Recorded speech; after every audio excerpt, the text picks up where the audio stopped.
화가 복이 되는 삶, 복이 화가 되는 삶에 대해서 말씀을 나누기를 원합니다. 여러분 세옹지마라는 한자 성어를 아실 것입니다. 이 세옹지마라는 한자 성어는 옛날 중국 변방에 사는 어떤 어르신들의 말에서 유래된 것인데요. 이것은 뭐냐면 우리가 살아가는 세상에서 길흉 화복, 화와 복이 항상 이렇게 바뀐다는 것을 의미하는 것으로서 우리가 쉽게 우리 인생을 길하다 복하다 화가 있다 복이 있다라고 만정 지을 수 없다라는 의미에서 나온 한자 성어입니다. 이 세옹지마가 유래된 일화가 있는데요. 그 일화를 한번 소개해 드리려고 합니다. 옛날 중국 북쪽에 변방에 어떤 한 어르신이 살고 있었습니다. 근데 이 어르신에게는 무엇이 있었냐면은 그 순말, 아주 건장한 말이 하나 있었어요. 말이 있었는데 그 당시에는 말이 집안의 굉장한 재산이었습니다.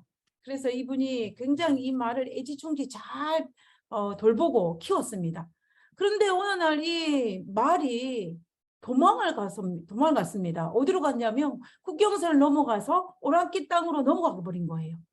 그러니까 이 소식을 들은 사람들이 와가지고 제가 큰일 났다고 위로를 하였습니다.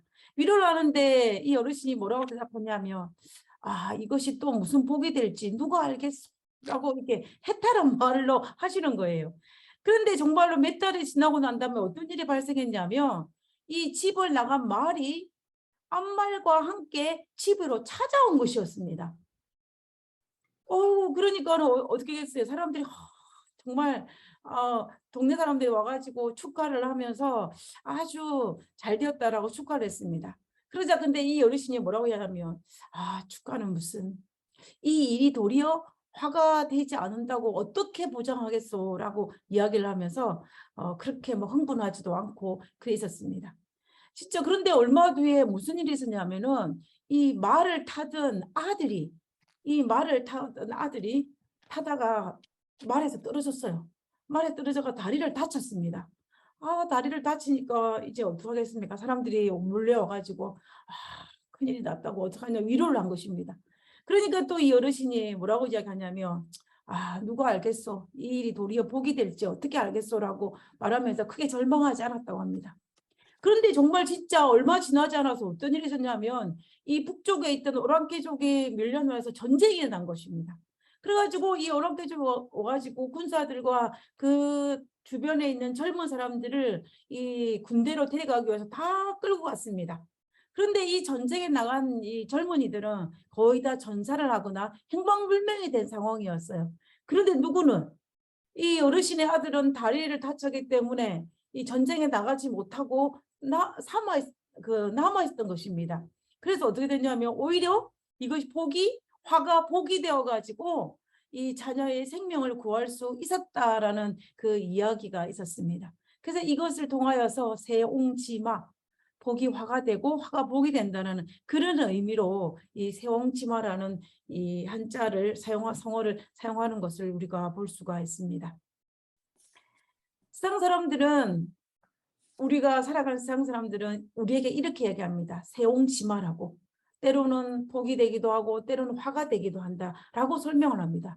그러면 그리스도인으로 살아가는 우리들은 하나님을 믿고 하나님의 약속을 믿는 우리들은 우리 삶에 닥쳐오는 이런 모든 삶의 상황들을 어떻게 바라보고 그리고 우리가 어떻게 하나님의 뜻을 바라보아야 할지는 그리스도인이 가진 숙제일 것입니다. 그래서 오늘 저는 이 사도 바울의 생애 속에서 특별히 사도 바울이 로마로 여행하는 그 과정을 살펴보면서 우리가 복이 화가 되고 화가 복이 되는 이런 모습들을 통해서 그리스도인으로 어떻게 바라봐야 될지를 한번 생각해 보는 시간을 가졌으면 좋겠습니다. 이 사도 바울은 우리가 알다시피 이 사도 바울은 최초의 이방인 선교사입니다. 그는 많은 곳을 선교 여행을 하였고 그곳에 가가지고 교회를 개척하고 교회를 튼튼히 하고 또 어느 정도 튼튼히 되어지면 또 다른 곳으로 이동을 하여서 또 교회를 세우고 이런 일들을 거의 10년이 넘는 시간 동안 굉장히 오랜 시간 동안 선교 여행을 했던 사람이 바로 이 사도 바울이었습니다. 근데 이 사도 바울이 소망이 하나 있었는데 사도 바울이 이 1차와 2차와 3차 선교 여행을 가지면서 그가 꼭 가고 싶은 선교지가 있었습니다. 그 선교지가 어디였냐면은 바로 로마였습니다. 로마. 그것을 우리가 어디서 알 수 있냐면은 로마서에 보면은 그 사실을 알 수가 있는데요. 이 로마서는 바울이 고린도에 3차 선교 여행 때에 고린도에 머물 때에 기록한 것이 바로 로마서입니다. 이 고린도에서 로마에 있는 교인들에게 편지를 썼는데 그 편지가 바로 로마서입니다. 그 로마서의 편지를 시작하면서 로마서 1장 10절과 11절에 바울이 뭐라고 이야기하냐면 어떻게 하든지 이제 하나님의 뜻 안에서 너희에게로, 이게 너희가 누굽니까? 로마에 살고 있는 로마 교인들이에요. 어떻게 하든지 이제 하나님의 뜻 안에서 너희에게로 로마로 나아갈 길을 얻기를 구하노라. 내가 너희 보기를, 로마 교인들 보기를 간절히 원하는 것은 어떤 신령한 은사를 너희에게 나누어 주러 너희를 경고하게 하려 함이니라고 하였습니다. 그래서 이 바울이 로마 교회에 편지하면서 고백하기를 뭐냐면 내가 로마에 가기를 정말로 원하였다. 그리고 너희를 보기를, 로마 교인들 보기를 아주 간절히 원하였다라고 이 바울이 로마 교회에 보내는 편지 서두에 기록하고 있는 것을 볼 수가 있습니다. 그래서 바울은 이것을 통하여 정말로 바울이 로마로 가고 싶었다라는 것을 우리가 알 수가 있어요. 그러면 바울은 왜 그토록 로마를 가고 싶어 하였을까요? 그 로마를 가고 싶어 하는 이유가 있습니다. 바울이 그냥 로마를 가고 싶었던 게 아니라 바울은 하나님의 약속을 기억하고 있었어요. 그 약속이 뭐냐면 마태복음 24장에 땅끝까지 복음이 전파되어야 하리니 그제야 끝이 오고 예수님께서 오신다는 약속을 바울은 마음에 새기고 기억하고 있었습니다. 그렇게 생각하다 보니까 이 땅까지 복음을 전하는 것이 사도 바울의 사명이었던 것입니다. 근데 그 당시에 바울 시대 당시의 세계관으로서는 땅끝은 어디로 기억을 했냐면은 이 서바나, 오늘날 스페인에 해당하는 여기에 복음을 전하면은 땅끝이라고 생각했어요.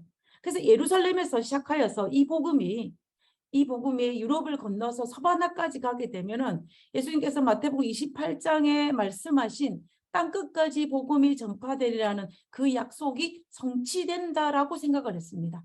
그래서 바울은 이 서바나의 복음을 전하기를 원했어요. 근데 이제 서바나의 복음을 전하려고 보니까는 어디가 필요하면 복음을 전할 수 있는 그 중간 기지, 아주 중요한 역할을 할 수 있는 곳이 필요한데 그곳이 바로 로마였던 것입니다.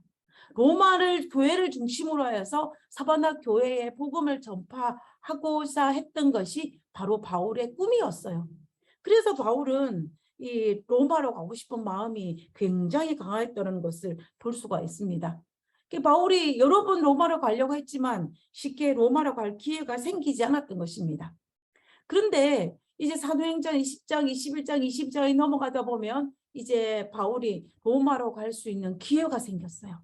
그 기회가 어떻게냐면 자유의 몸으로 이 바울이 로마로 가는 것이 아니라 제수의 몸으로 이 로마로 이송되어서 로마로 갈 수 있는, 다시 말하면 이 죄인이 되어서 로마 황제에게 재판을 받는 목적으로 로마로 끌려가는 그런 신분을 가지고 이제 가게 되는 그런 상황이 된 것입니다. 자, 그러면 우리가 이 과정을 살펴보면서요. 오늘은 이 로마로 가는 이 과정을 살펴보면서 정말 우리의 삶에 전개되는 모든 일들, 우리가 살아가다 보면 우리 삶 속에 전개되는 일들이 있지 않습니까? 그 일들을 우리가 그리스도인으로서 어떻게 바라보아야 할지를 우리가 한번 이 시간에 다시 한번 살펴보기를 원하는 것입니다. 바울이 선교 여행을 할 때 보면은 바울이 1차와 2차와 선교 여행을 할 때 선교 여행의 이 본거지는 어디냐면 이방인 교회의 어머니 교회라고 하는 안디옥 교회입니다. 안디옥 교회. 이 사도행전에 보면 이 안디옥 교회가 굉장히 많이 등장하는데요. 이 안디옥 교회가 이방 선교의 시작인 교회라고 볼 수가 있습니다.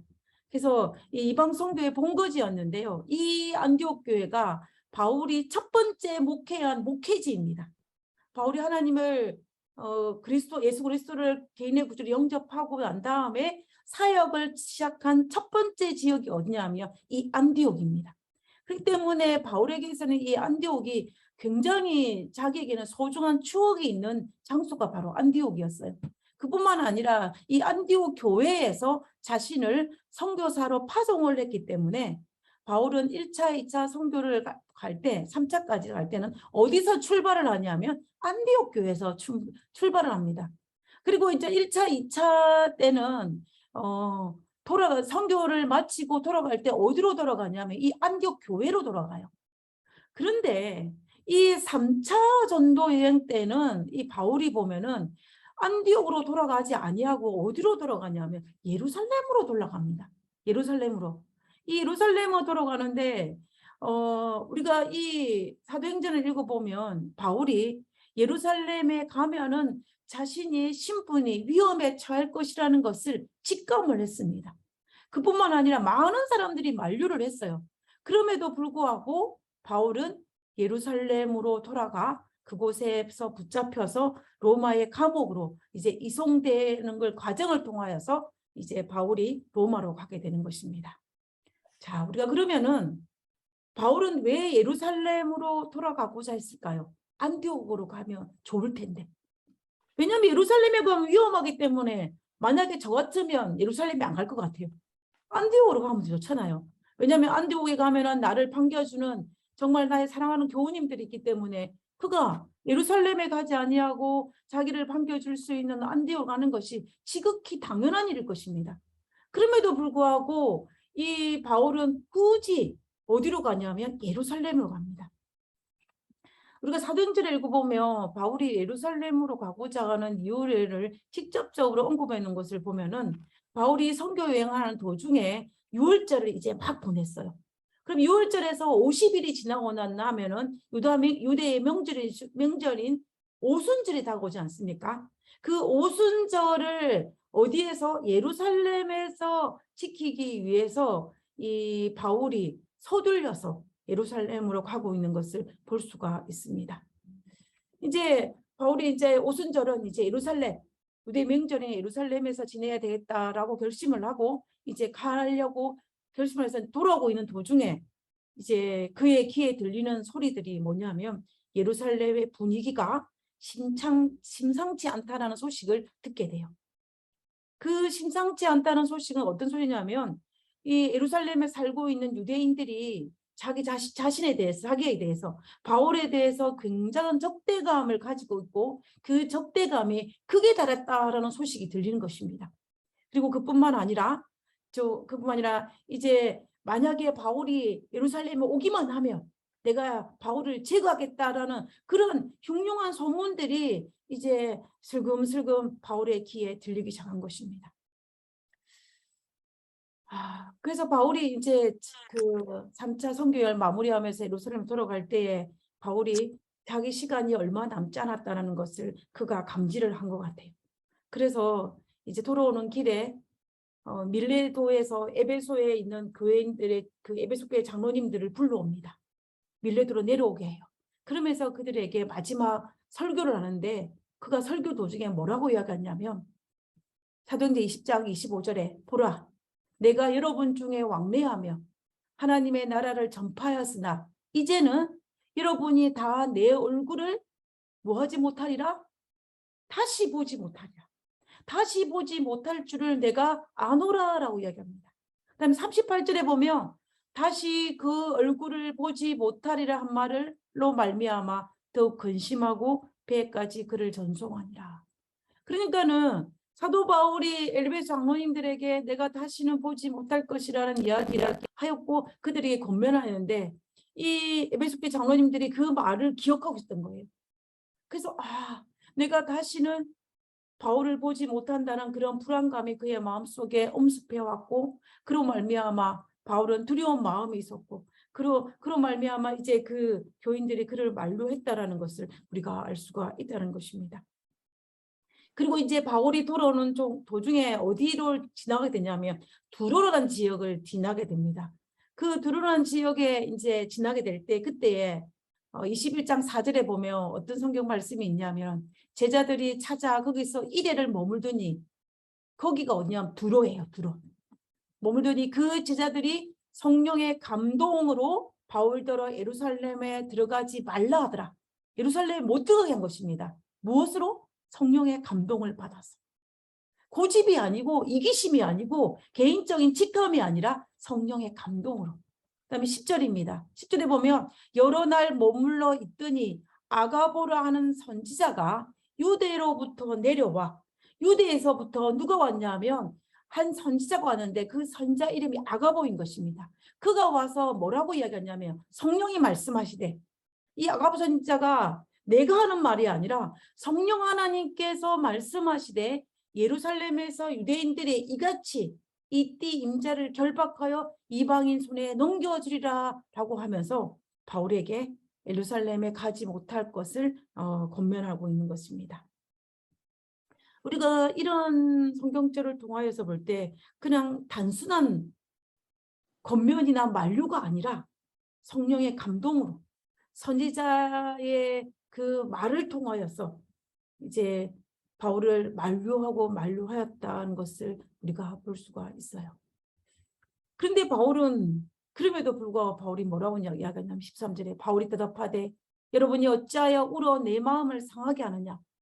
그러니까 바울에게 예루살렘에 가지 못하게 막기 위해서 울었던 것입니다. 울면서 강권했던 거예요.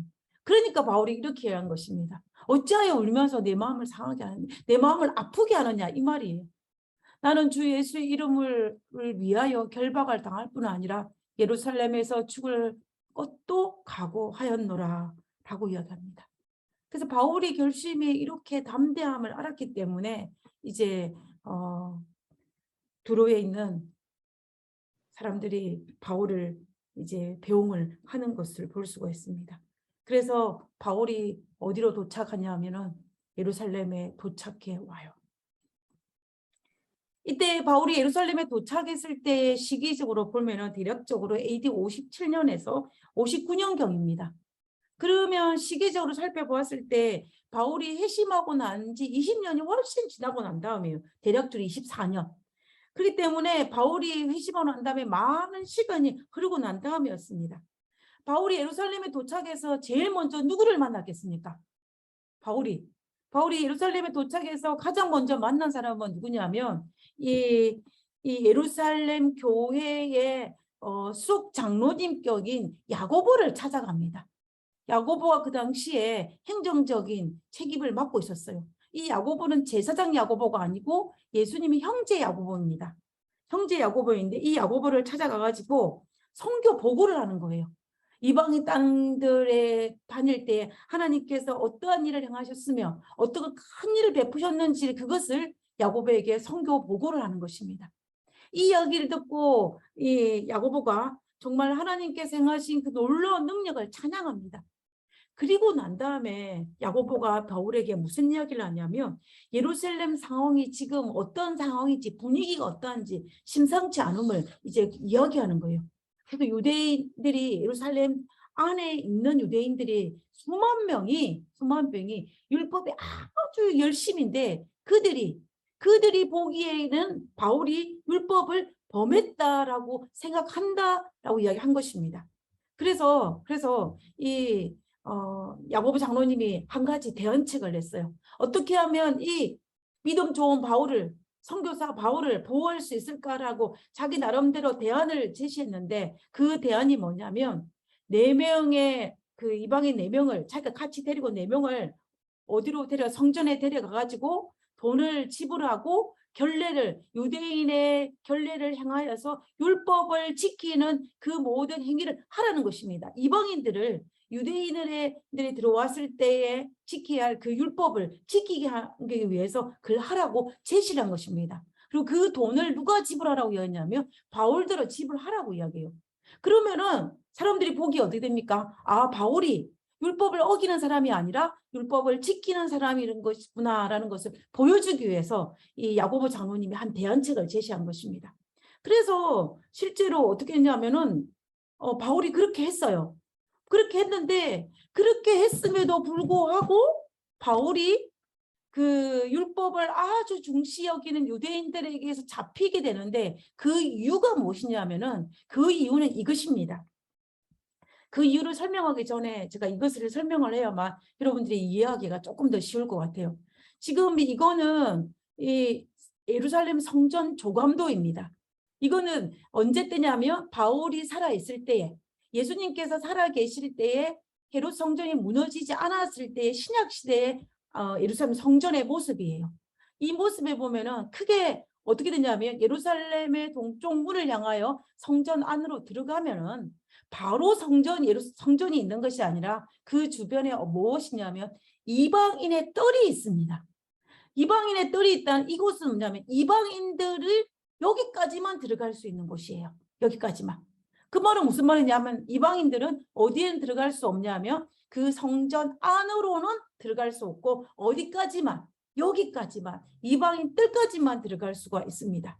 그리고 이제 성전 안으로 들어가면 이 여인들의 뜰이 있지 않습니까? 이것은 뭐냐면 이스라엘 백성들 중에 여인들이 여기까지만 올 수 있는 데드라인이에요. 그러면 남자들은 어디까지 갈 수 있냐면 이방의 뜰도 갈 수도 있고, 유대인들 남자들은 이방의 뜰도 갈 수 있고, 여인의 뜰도 갈 수 있고, 성전 안으로도 들어갈 수 있는 것입니다. 근데 이방인들은 어디까지는 뜰까지만, 여인들은 어디까지만 여인들의 뜰까지만 갈 수 있는 이러한 구조를 가지고 있었어요. 이 율법을 지키고 있는 상황이었습니다. 그런데 이제 그래서 이 이방인의 뜰과 이방인 그 대문에는 성전 문에 뭐를 박혔냐면은 이런 문구가 적혀 있다고 그래요. 이방 나라의 백성은 경내나 경계의 병대로 들어오지 못한다. 다시 말하면 성전 안으로 들어오지 못한다는 뜻이에요. 그리고 그 다음에 뭐라고 적혀 있냐면 누구든지 붙잡히게 되면, 들어오다가 붙잡히게 되면은 자신의 죽음은 자신의 탓으로 돌려야 한다라는 문구가 딱 박혀 있습니다. 그러니까는 이 문구가 적혀 있는 이거기 때문에 이방인들은 그 안으로 들어갈 수가 없었어요. 그 당시에 이제 예루살렘은 로마의 지배를 받고 있었는데 로마 당국이 이 사실을 허락하여서 유대인들이 자치적으로 이방인들이 이 뜰을 넘어올 경우는 자기들이 재판을 할 수 있는 권리를 로마에서 주었습니다. 그러니까는 한마디로 말하면 이방인들은 이 선을 넘지를 않았어요. 그런데 그 당시에 이 예루살렘의 유대인들이 뭐라고 주장을 했냐면, 특별히 아시아에서 온 유대인들이 주장하기는 뭐냐면, 옛날에 바울이 에베소 사람이었던 이 드로비모라는 에베소 사람을 성 안에 함께 있는 것을 보았어요. 어디 있을 때 성안이라는 것은 성전 안이라고 볼 수 없고 이방인 뜰이라고 볼 수 있을 거예요. 근데 그 뜰 안에 누구가 바울이 에베소 사람 이방인과 함께 있는 것을 본 것입니다. 이것을 보고 뭐라고 주장을 했냐면은 이 바울이 에베소 사람을 성전 안으로 데리고 들어갔다라고 주장을 하면서 바울을 죽이려고 참았던 것입니다. 이유는 바로 그것이에요. 그래서 이 율법을 어겼다고 주장하면서 유대인들이 바울을 잡아 재판에 넘겼던 것입니다.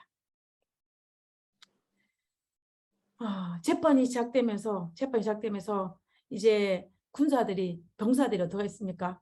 이 바울을 채찍질하기 시작하신 겁니다. 사도행전 22장 25절에 보면 가죽줄로 바울을 매니 바울이 곁에 서 있는 백부장들을 이르되 너희가 로마 시민 된 자를 제도 정하지 아니하고 채찍질할 수 있느냐 하니, 바울이 잡힌 것입니다. 잡혀서 이제 채찍질을 하려고 했는데 그때 바울이 어떻게 합니까? 자기의 신분을 밝히는 것입니다. 뭐라고 밝히냐면 나는 로마 시민권자라고 밝히는 거예요. 그 당시 로마 시민권자의 특혜가 있었습니다. 첫 번째 특혜는 그 자신이 그 로마 법정에 호소할 수 있는 특권이 있었어요. 내가 억울한 일을 당했으면 로마 법정에 호소를 해서 자기의 억울함을 풀 수 있는 그런 특권이 있었습니다. 그리고 두 번째는 뭐냐면 재판을 받는 도중에 재판 결과 없이 부당하게 채찍질을 할 수가 없었어요. 그래서 지금 바울이 자기가 지금 재판하고 있는 도중인데 자기를 채찍질하기 때문에 이 자기 로마 시민권자이기 때문에 너희들이 나를 채찍질하지 못하게 하기 위해서 자기가 로마 시민권자라고 이야기한 것입니다. 그래서 이제 바울이 이제 감옥에 갇히게 됐어요. 근데 이제 문제가 발생한 게 뭐냐면 유대인들은 바울을 단순히 감옥에 갇힌 것만 가지고 만족을 할 수가 없었습니다. 그리고 이제 바울이 감옥에 갇혔는데 로마 시민권자이다 보니까는 재판이 점점 길어지는 것입니다. 달이 가고 해가 넘어갔어요. 재판이 길어지니까 유대인들이 이제는 도저히 안 되겠다 해서 암살 계획을 세웁니다. 바울을 어떻게 하기로? 암살하기로 계획을 세웁니다. 그래서 이제 바울이 생명의 위협을 느끼게 되어서 이 사도행전 25장 21절에 보면 바울은 황제의 판결을 받도록 자기를 지켜주기를 호소함으로 내가 그를 가이사에게 보내기까지 지켜두라 라고 이야기합니다. 무슨 말이냐면 결론적으로 바울은 내가 로마 시민권자이기 때문에 나는 황제에게 로마 법정에서 황제에게 재판을 받겠다라고 호소한 것입니다. 그러면 어떻게 돼야 돼요? 그럼 여기서 재판을 받지 아니하고 어디로 가냐면 황제의 재판을 받는 것입니다. 바리새인과 사두개인이 열린 산에 들인 공회에서 재판을 받는 것을 받지 아니하고 그다음에 총독이나 왕이 베푸는 재판을 받지 아니하고 누구에게 받겠다? 로마 황제에게 받겠다라고 이야기한 것입니다. 자, 그러면 우리가 이 지금까지의 상황을 보면요. 바울은 로마 시민권자이기 때문에 채찍에 맞을 수 있는 화도 면했습니다. 로마 시민권자이기 때문에 복으로 바뀌었어요. 그리고 죽음의 위기에 처했는데도 이 로마에 이송되어 있기 때문에 이제 죽음의 위기에서 해방될 수가 있습니다. 어떻게 된 거예요? 화가 복이 된 것입니다. 자, 우리가 이런 상황에 보면 어떻게 해요? 어떻게 생각할 수 있겠습니까? 참 감사하다. 내가 어떻게 했기 때문에 하나님께 잘 믿었기 때문에 내가 그 로마의 시민권이라는 그 특권을 가지고 내가 이런 복을 누리게 되고 하나님 감사했을지도 모르겠습니다. 자, 그런데 여기까지는 본인이 화가 복이 되었다라고 생각을 했어요. 그런데 이제 재판이 진행되다가 이 바울의 재판을 이 베스도 총독에게서 아그리빠 왕에게로 넘어가는 상황이 발생했습니다. 넘어가서 그 다음에 이제 로마 황제로 가야 되는데 가는 도중에 아그리빠 왕이 이 바울을 재판하는 상황이 되었어요. 근데 이제 아그리빠 왕이 바울을 잘 조사를 해보니까 바울에게는 뭐가 없냐면 죄가 없어요. 아무리 찾아봐도. 그래서 이제 아그리빠 왕이 바울을 석방시켜 주려고 합니다. 그런데 뭐가 걸렸냐면 한 가지 문제가 걸렸습니다. 그것이 뭐냐면은 바울이 아까 말했던 게 뭐예요? 황제에게 재판을 받겠다라고 말한 것 때문이에요. 32절에 사도행전 26장 32절에 보면 이에 아그리빠가 베스도에게 이르되 이 사람이 누구? 바울이 만일 가이사에게 로마의 황제에게 상소하지 아니하였더라면 석방될 수 있을 뻔하였다. 내가 그를 석방시켜 줄 수 있을 것인데 그가 황제에게 상소를 했기 때문에 나는 그런 고난이 없어서 풀어주지 못하고 제수의 몸으로 그 로마로 이송해야 된다라고 말하는 거예요. 그러니까 무슨 말이에요? 복이 화가 된 것입니다. 화가 된 거예요. 내가 로마 시민권을 내밀어서 내가 로마 황제에게 그 재판을 받겠다 말한 그것 때문에 내가 자유의 몸이 되지 못하고 어떻게 됐다는 이야기예요. 다시 제수의 몸이 연장되었다라고 이야기하는 것을 볼 수가 있다는 것입니다. 인간적으로 볼 때에 분명히 이것은 복이 화가 된 것입니다. 화가 된 것입니다. 그런데 우리는 가만히 생각해 볼 필요가 있어요. 과연 그러면 이게 정말 복이 화가 된 것만으로 끝이 났냐라는 문제예요. 만약에 바울이 예루살렘에서 석방되었다면 어떻게 되었을까요? 한번 상상을 해보시기 바랍니다. 지금 그 예루살렘 땅에는 어떤 상황이었냐면은 사도행전 23장 12절에 보면은 유대인들이 당을 지어 맹세하되 바울을 죽이기 전에는 먹지도 아니하고 마시지도 아니하겠다 하고 이같이 동맹한 자가 몇 명이라? 40명이라 그랬어요. 그러니까 한마디로 말하면 바울을 죽이기 전에는 먹지도 마시지 않겠다라고 맹세한 특공대 40명이 초직이 되는 상황이에요. 그러니까 바울이 자유의 몸으로 석방된다라고 하면 죽이기로 기회를 노리고 있던 이 40명이 바울을 가만히 두지 않았겠죠. 아마 바울은 예루살렘에서 죽었을지도 모릅니다. 그러니까 100% 복이 화가 된 것도 아니고 화가 복이 된 것도 아니라는 소리예요. 아니라는 소리입니다. 그래서 우리가 이 모습들을 살펴볼 때 바울은 로마의 시민권이라는 것을 이용하여서 때로는 화가 복이 되기도 하고 복이 화가 되기도 했던 것을 우리는 여기서 볼 수가 있습니다. 자, 우리는 이 모습들을 살펴보면서 순간적인 상황에서는 바울이 로마 시민권이란 카드를 이용해서 때로는 화를 모면하여 복을 받았지만 어떤 순간에는 그 복이 화가 되기도 하고 또 어떤 순간에는 화가 복이 되기도 하는 상황이었다는 것을 우리는 여기서 알 수가 있다는 거예요. 그러면 우리의 삶에 적용을 시키면 어떻게 될까요? 우리의 삶에 화라고 생각한 그 일이 후일에 계속해서 화가 되는 것이 아니라 복이 될 수도 있다라는 거예요. 그리고 또 그뿐만 아니라 지금 복이라 생각한 그 일이 나중에 화가 되어 돌아올 수 있다라는 사실입니다. 세옹지마이지요. 여기서 끝난다면 우리는 세상 사람들이 말하는 그 세옹지마 사상학에서 더 나아가지 못할 것입니다. 그러면 여기에서 우리는 어떻게 해야 되냐?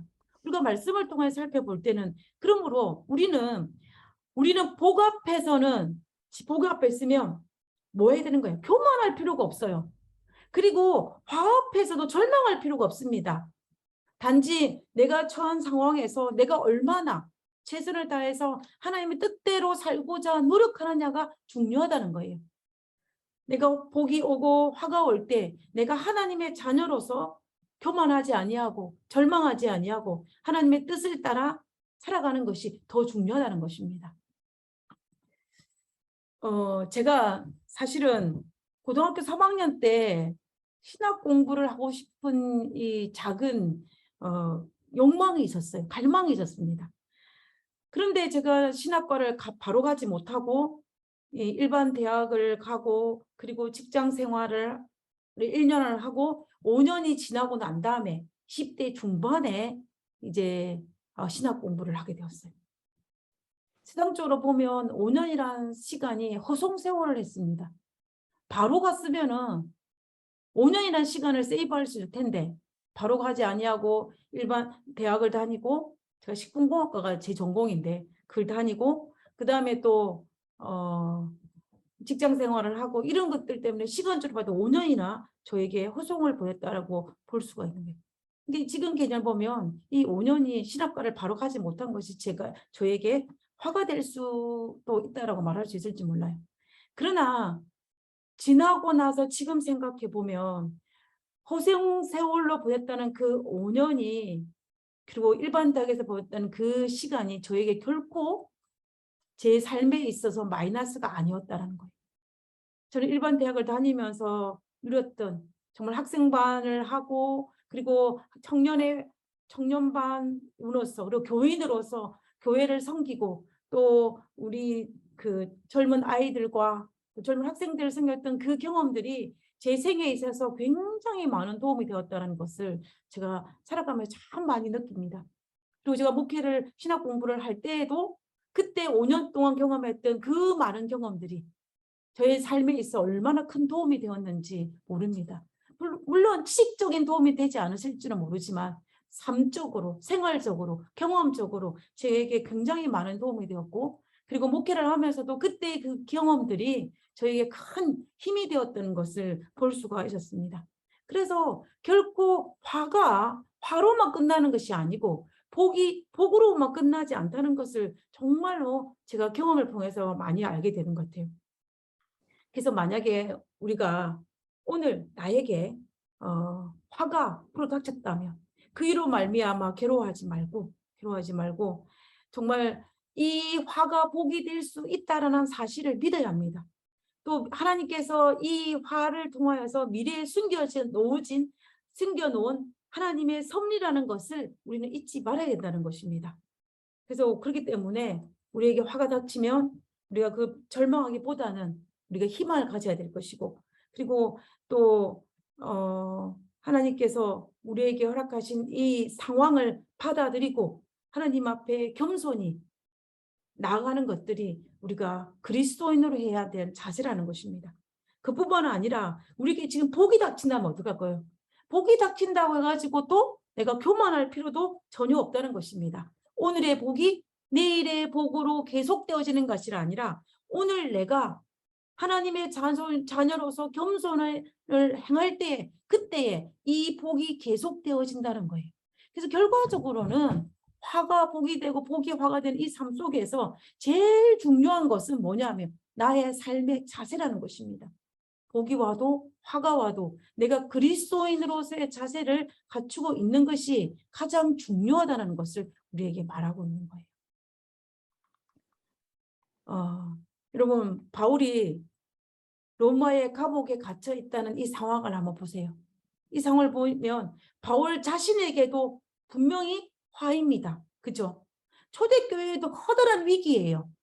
그리고 바울이 선교지를 돌아다니면서 선교를 하지 못하고 감옥에 갇혀 있으면은 바울이 많은 곳을 선교 여행하지 못하기 때문에 그 부분에 있어서 굉장한 마이너스입니다. 바울은 정말로 예수님의 재림을 촉진하기 위해서 땅까지 복음을 전하는 것이 그의 목표였습니다. 그런데 그가 감옥에 갇힘으로 말미암아 그것이 중단이 되었어요.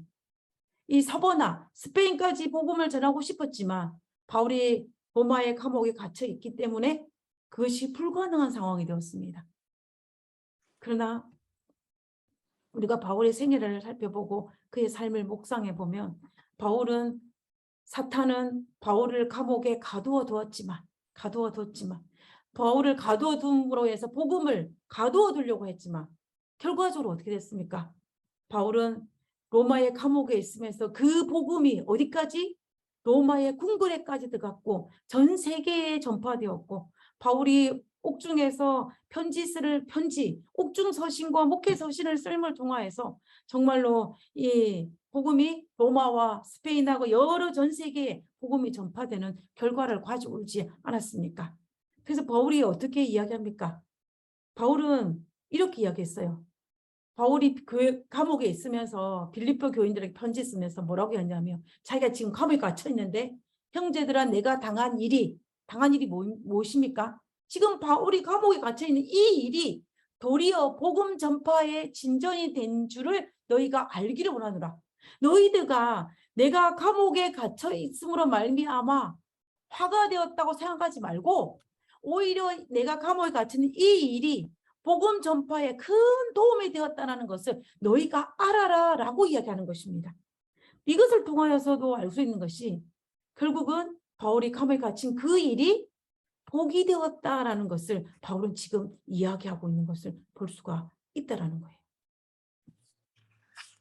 여러분 요셉을 기억하시죠? 요셉의 형제들은 요셉의 꿈이 이루어지지 않게 하기 위해서 요셉을 어떻게 합니까? 노예로 팔아버렸어요. 사탄은 요셉의 꿈이 이루어지지 않기 위해서 감옥에 가둬버렸습니다. 그러나 어떻게 했습니까? 요셉은 노예와 감옥을 거쳐가지고 그것을 거쳤기 때문에 애굽의 총리가 되었어요. 그리고 모세는 애굽의 세력가들이 모세를 어떻게 했습니까? 모세를 미디안 광야로 추방시켜버려 도망을 가게 만들었어요. 그래서 도망을 갔습니다. 그래서 이제 이 모세가 애굽의 왕으로서는 활동하지 못했지만 도망을 갔지만 그곳에서 정말로 이 앞으로 먼 미래까지 전 세계뿐만 아니라 인류 역사에 하나님의 섭리를 깨달을 수 있는 창세기를 기록하게 하셨고 그뿐만 아니라 이스라엘 백성들을 출애굽시킬 수 있는 그 준비를 그 광야에서 하게 하셨다는 것입니다. 분명히 화가 복이 된 케이스예요. 또 다니엘은 또 어떠합니까? 다니엘을 시기한 정치가들이 다니엘을 죽이기 위해서 사자굴 속에 넣게 모함을 했습니다. 그죠? 사자굴에 넣어서 이제 다니엘의 삶을 끝장내려고 했어요. 그러나 다니엘은 그 사자굴에서 하나님의 도우심으로 살아남아서 다니엘은 죽임을 당하지도 아니하였고 오히려 자기를 죽이려 했던 그들이 죽임을 당하는 경우를 볼 수 있습니다. 그뿐만 아니라 하나님의 이름을 이방인 왕에게 높이는 결과를 가져왔다는 것입니다. 화가 복이 되었습니다. 예수님은 어떠합니까? 예수님은 사탄은 예수님을 십자가를 통하여서 끝장내려 했지만 예수님은 십자가를 통해서 구원을 이루었습니다. 모든 화가 화로 끝나는 것이 아니라 복으로 끝난다. 복으로 끝날 수도 있다는 것을 우리가 알아야 한다는 거예요.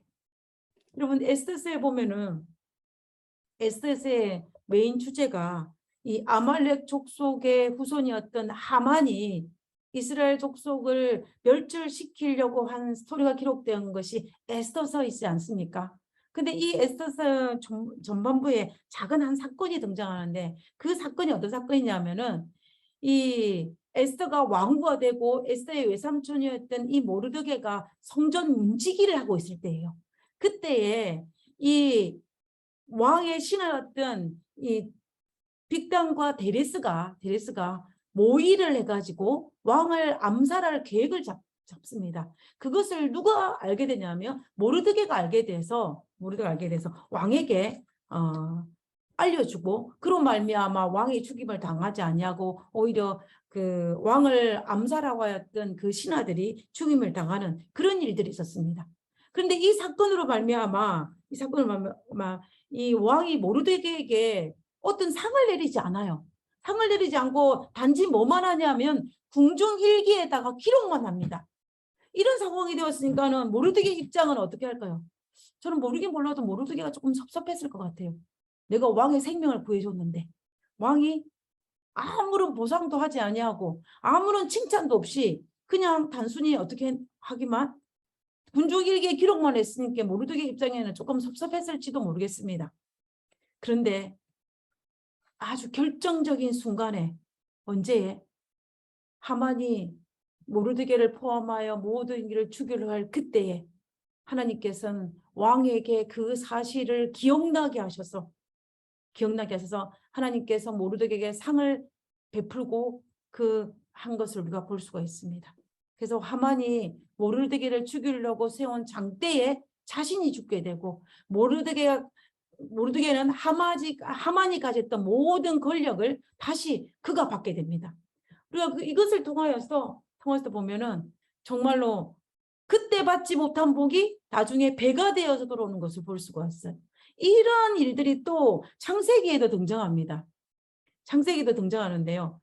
요셉이 옥에 갇혔을 때 술 맡던 관원과 뜻 굽는 관원이 잡혀 들어오지 않습니까? 그때에 꿈을 꾸었을 때 이 요셉이 술 맡던 관원의 꿈을 잘 해석해 주게 됩니다.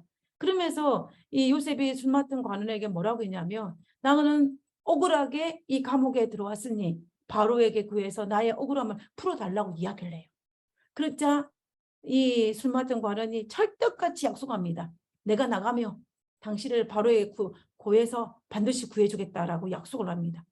그런데 창세기에 보면 이 술 맡은 관원이 요셉을 어떻게 했더라? 잊었더라. 얼마 동안? 2년 동안. 2년 동안 잊었다고 돼 있어요. 그러면 요셉은 정말로 손꼽아 기다렸을 것입니다.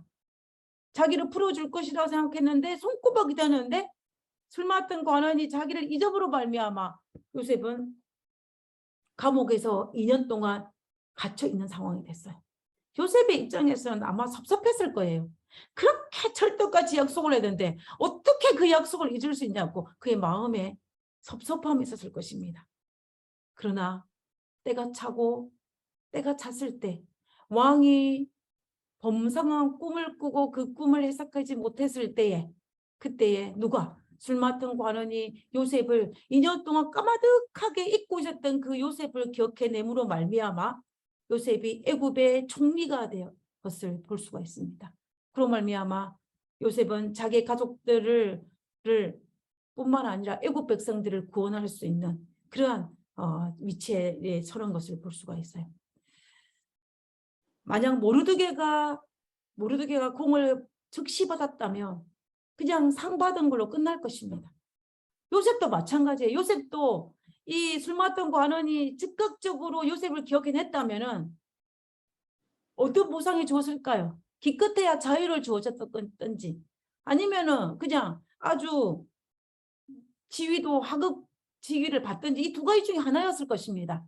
그러나 하나님께서 기억나게 할 때에 기억나게 하심으로 말미암아 요셉과 모르드게는 섭섭한 감정을 가질 수 있는 기간이기는 하지만 그러나 그 기간으로 말미암아 하나님께서는 그것을 큰 복으로 이렇게 내신 것을 볼 수가 있다라는 것입니다.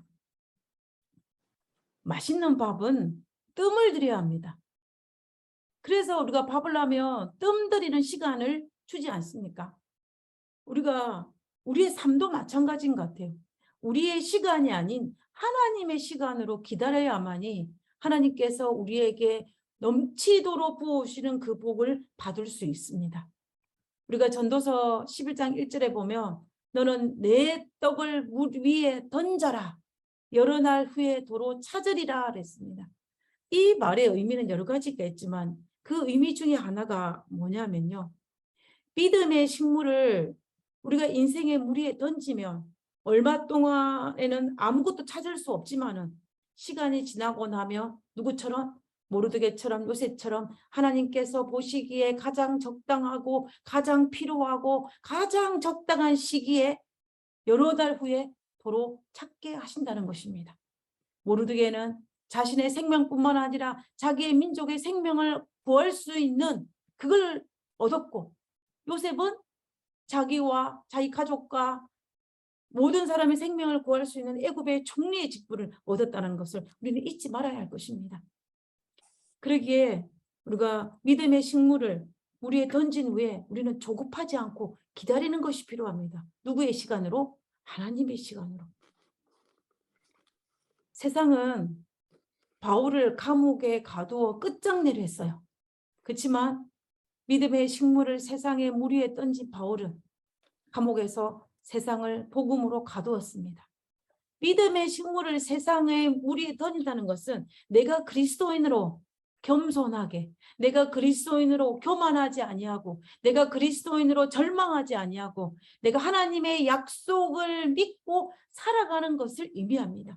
내가 어떤 상황에 처하든지 간에 하나님의 뜻이 있음을 믿고 하나님의 약속을 믿고 좌로나 우로나 치우치지 아니하고 그리스도의 백성으로 살아가는 그 믿음을 가지는 것을 이야기합니다. 믿음을 계속 유지해가는 것을 믿음의 식물을 세상의 물 위에 던지는 여기에 말씀은 너의 내 떡을 물 위에 던지라는 그 말씀과 연결되어지는 것입니다. 그렇게 되면 하나님께서는 반드시 뭐 하게 되냐면 도로 찾게 하신다는 거예요. 우리가 세상에서는 세옹지마로 끝이 납니다. 그냥 복이 오면 화가 되기도 하고 화가 되면 복이 되기도 하는데 이 복이 계속 복이 되기 위해서는 화가 복으로 바뀌기 위해서는 내가 그리스도인으로 하나님의 약속을 믿고 믿음을 가지고 교만하지 아니하고 겸손하며 하나님의 자녀로서의 성실히 믿음의 식물을 계속적으로 그리스도인으로 살아갈 때 그때 하나님께서 그 약속을 성취시켜 주신다라는 것입니다.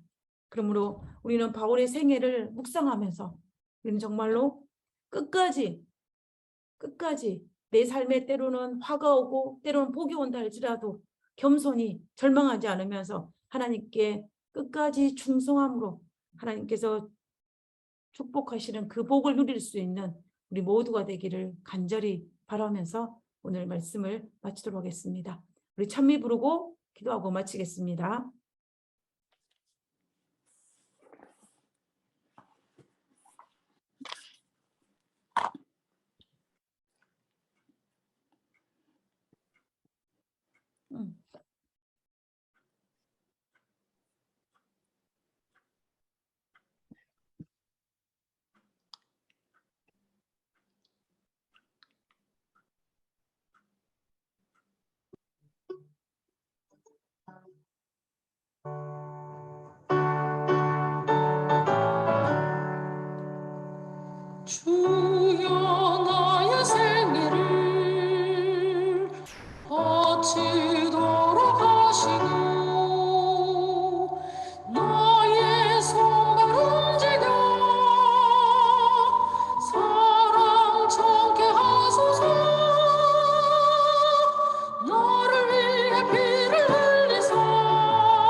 정케하시고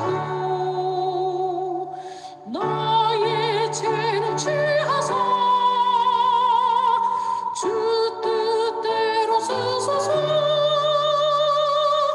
나를 위해 피를 흘리사 나의 죄를 씻으셨으니 나의 생명 소유 모두 합하여 주께 드리옵니다. 나의 뜻과 생각이 주 뜻 되게 하시고 나의 마음을 바치어 충성하게 하소서. 나를 위해 피를 흘리사 나의 죄를 씻으셨으니 나의 생명 소유 모두 합하여 주께 드리옵니다. 나의 온갖 사랑을 모두 주께 바치며 영원토록 주를 위해 몸드리려 합니다. 나를 위해 피를 흘리사 나의 죄를 씻으셨으니 나의 생명 소유 모두 합하여 주께 드리옵니다. 하늘에 계신 저희들의 아버지 하나님, 우리가 이 땅에 하나님의 약속을 믿는 그리스도인으로 살아가게 하심을 감사합니다. 아버지, 우리가 바울의 삶을 통하여서 배운 것처럼 끝까지 하나님의 약속을 붙들고 하나님께서 허락하신 그 길을 끝까지 완주할 수 있도록 주여 도와주시옵소서.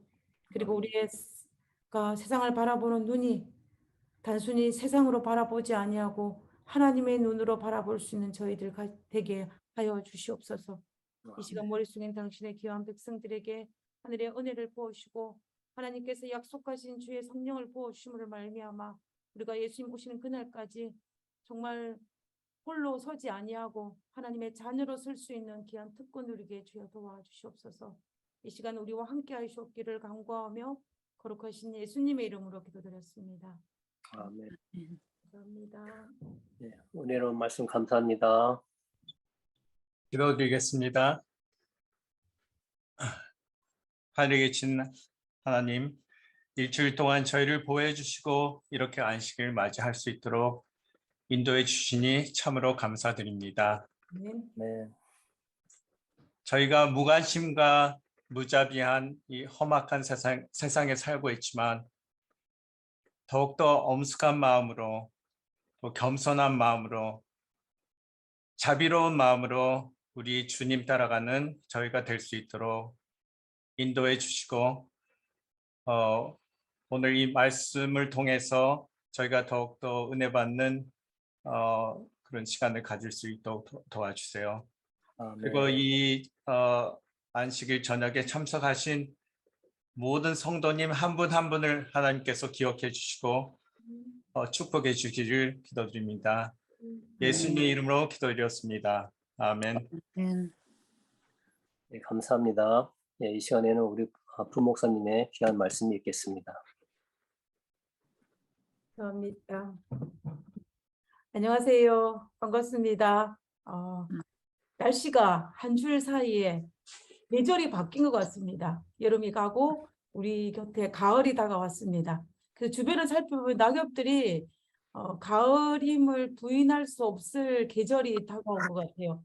그래서 이 아름다운 가을에 더 풍요의 계절에 하나님께 주신 이 천년계의 변화를 바라보는 것은 우리에게 큰 축복이 아닐까라는 생각을 하게 됩니다.